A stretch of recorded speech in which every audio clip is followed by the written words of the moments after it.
Bom dia, meus queridos jovens. Iniciamos mais uma aula de artes pelo Meet, na plataforma Classroom, não é?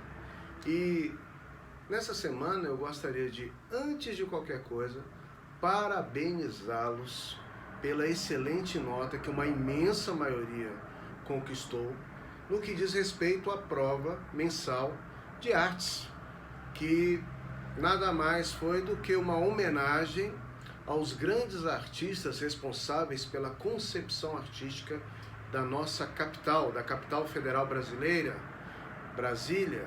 Então falamos sobre a genialidade de Oscar Niemeyer na arquitetura, Lúcio Costa também. Falamos sobre o paisagismo de Burle Marx, artista plástico que fez uma revolução nesse processo de jardinagem, de paisagismo como obra artística. Falamos sobre a genialidade de Joaquim Cardoso, não é? Que graças aos seus cálculos pôde ser erguido às cúpulas do Senado, da Câmara dos Deputados, das colunas do Palácio do Planalto, e Atos Bulcão, com seu trabalho extraordinário no que diz respeito aos azulejos, a esse trabalho maravilhoso de murais que acabou sendo hoje conhecido internacionalmente. Parabéns, fiquei muito feliz mesmo por vocês terem obtido essa nota.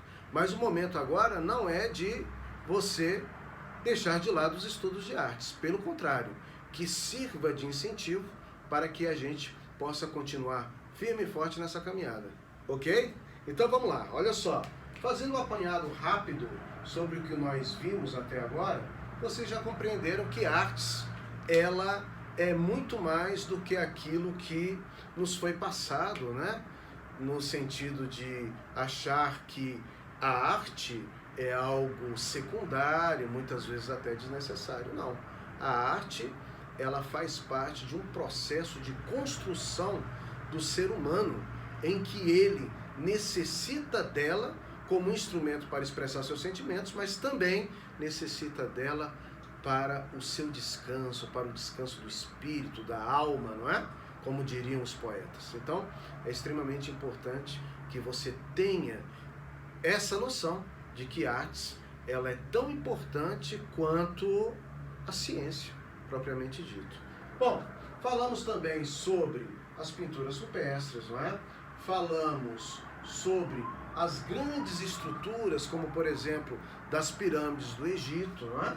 Falamos sobre a pirâmide de Quéops, que só foi ultrapassada em termos de altura pela Torre Eiffel, e isso no ano de 1889. Claro que a construção ela se iniciou um pouco antes, mas em 1889, coincidindo com a proclamação da República, né, no Brasil, você tem a inauguração da Torre Eiffel. Bom, a partir daí, você também percebeu, o professor de artes falou muito sobre isso, que foi a questão dos mapas mentais, certo? Em que foi relembrado a você que a imagem ela é extremamente importante nesse processo de aprendizagem. Hoje, já falei várias vezes, repito, não custa nada repetir, que a imagem associada à palavra, ela facilita o processo de aprendizagem.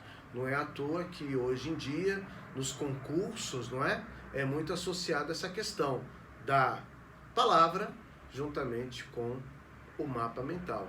A célebre frase, uma imagem vale mais que 1000 palavras, não é isso?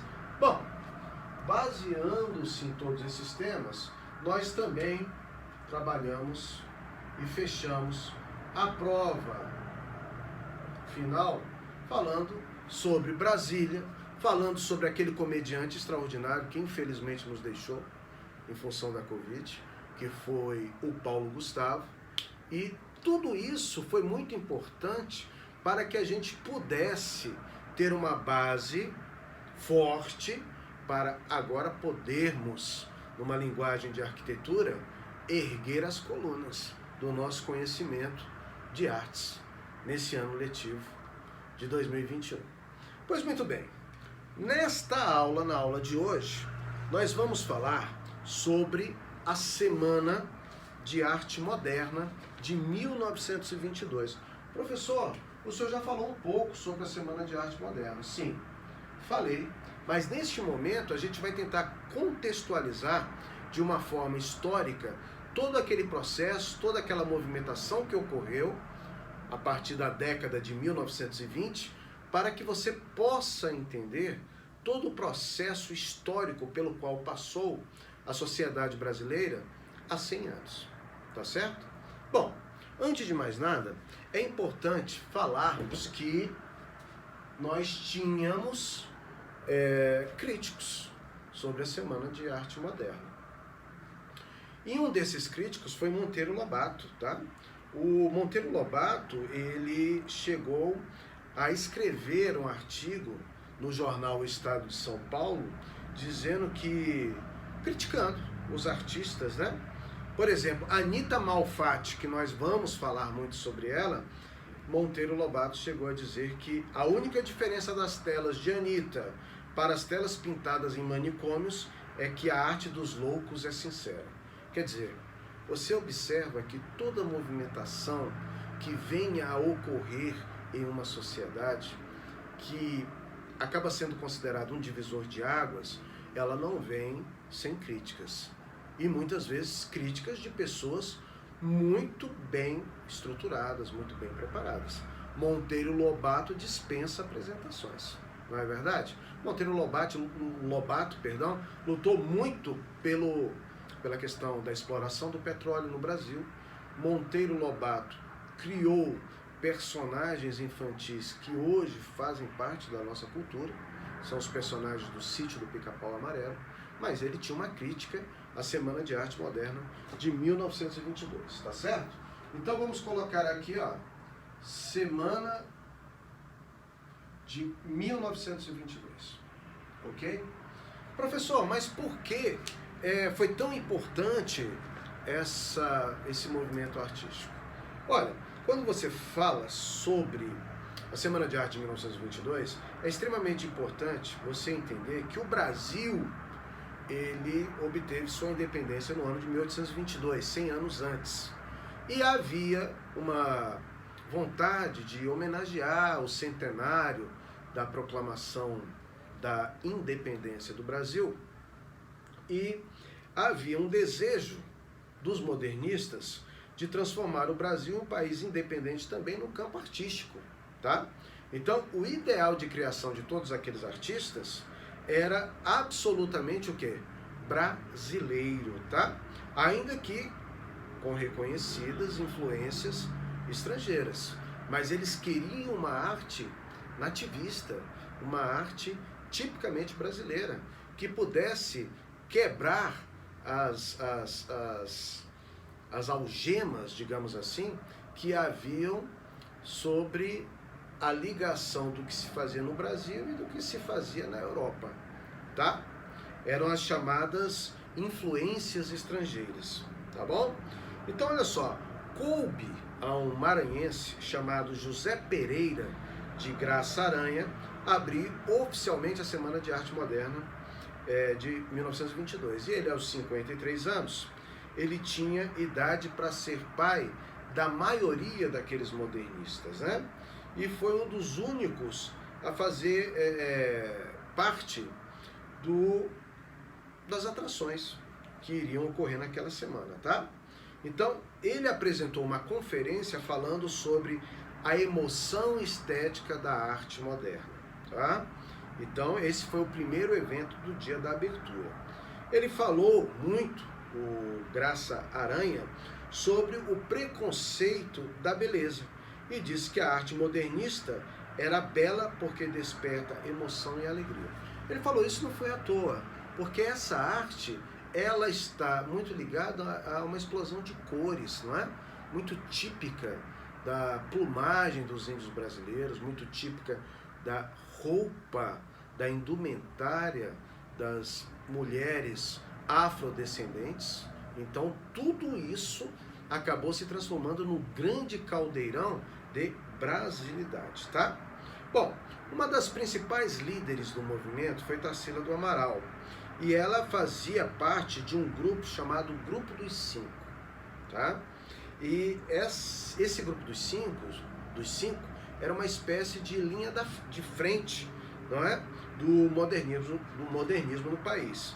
Ainda assim, Tarsila não participou, coisa curiosa, veja só, ela não participou da Semana de Arte Moderna, mas ela foi uma das principais influenciadoras e, por que não dizer, uma das principais planejadoras, né?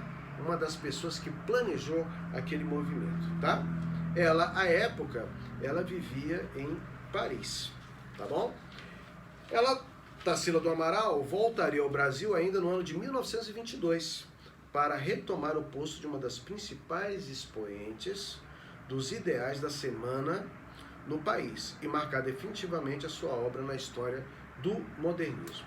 Veja só, grandes movimentos históricos, muitas vezes, naquele momento, não causam, digamos assim, um reboliço de imediato. Isso precisou ser digerido por anos, para que se pudesse compreender a magnitude de toda aquela movimentação que estava ocorrendo. Então, os ingressos eram caros, tá? E parte da oligarquia, porque você tem que entender que essa semana, esse movimento artístico ocorreu em São Paulo. E em São Paulo, a elite, as pessoas que detinham o poder, o dinheiro, elas vinham das fazendas de café, os donos das fazendas de café. Daí o nome, oligarquia cafeeira, né? Que viviam na cidade de São Paulo, mas que tinham suas fazendas ao redor da cidade. Então, não foi um sucesso financeiro, tá? Na verdade, foi prejuízo. De acordo com o que foi publicado pelo jornal A Gazeta de São Paulo, no dia 23 de fevereiro de 1922, o saldo negativo foi de 7 contos de réis, tá? O equivalente hoje, olha só que coisa curiosa, a um prejuízo de 157 mil reais, tá? Então, vocês já fazem ideia de como o movimento, no primeiro momento, ele não teve esse retorno financeiro, tá bom? Agora, falando sobre a Semana de Arte Moderna, a gente não pode deixar de falar sobre o movimento antropofágico. A antropofagia, o movimento antropofágico, é um conceito apresentado pelos modernistas, visto como um dos movimentos mais radicais do período, tá? Com o intuito de se afastar dos temas abordados na arte europeia, os artistas modernistas se empenharam em criar uma estética tipicamente brasileira, como eu falei agora há pouco. Então, o movimento de antropofagia, né? De se procurar esse termo, inclusive, você vai perceber que é um conceito metafórico. Professor, o que significa isso, antropofagia? É um termo utilizado para se falar sobre o ato de comer a cultura estrangeira e regurgitar a nova cultura. Regurgitar, certo? A nova cultura. Bom, a tela mais famosa de todos os tempos, e por que não dizer a tela mais cara hoje de um pintor brasileiro, é o Abaporu. O Abaporu, palavra derivada do tupi, significa homem canibal, né? E a tela brasileira mais valorizada no mercado mundial de artes. Ela hoje tem um valor estimado de 40 milhões de dólares, tá? Sendo comprada por um colecionador argentino chamado Eduardo Constantini por 2 milhões de dólares, 2 milhões e meio, isso no ano de 1995, em um leilão realizado pela Christie's, tá?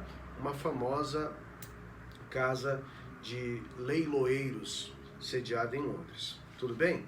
Então essa é a primeira parte que eu gostaria muito que você ficasse atento, porque quando nós falamos sobre esse conceito da Semana de Arte Moderna, é importante que você compreenda todas essas mudanças ocorridas, não é? Agora, o importante que você também saiba, né? É que ela ocorreu entre os dias 11 a 18 de fevereiro de 1922, no Teatro Municipal da cidade de São Paulo, tá?